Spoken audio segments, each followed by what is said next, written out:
Hello, welcome to another exciting episode of Living Life with Jerry and Mel.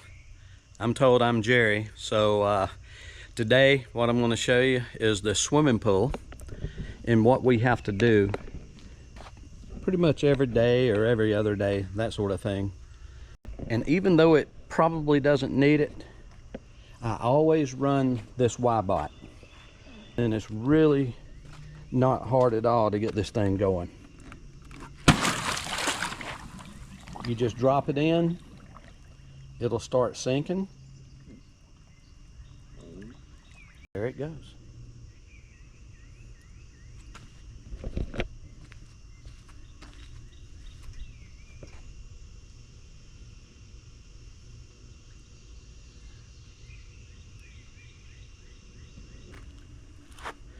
This thing really does a really good job picking up the big debris like leaves, worms, lizards, frogs, anything that gets in its way. It's even caught snakes.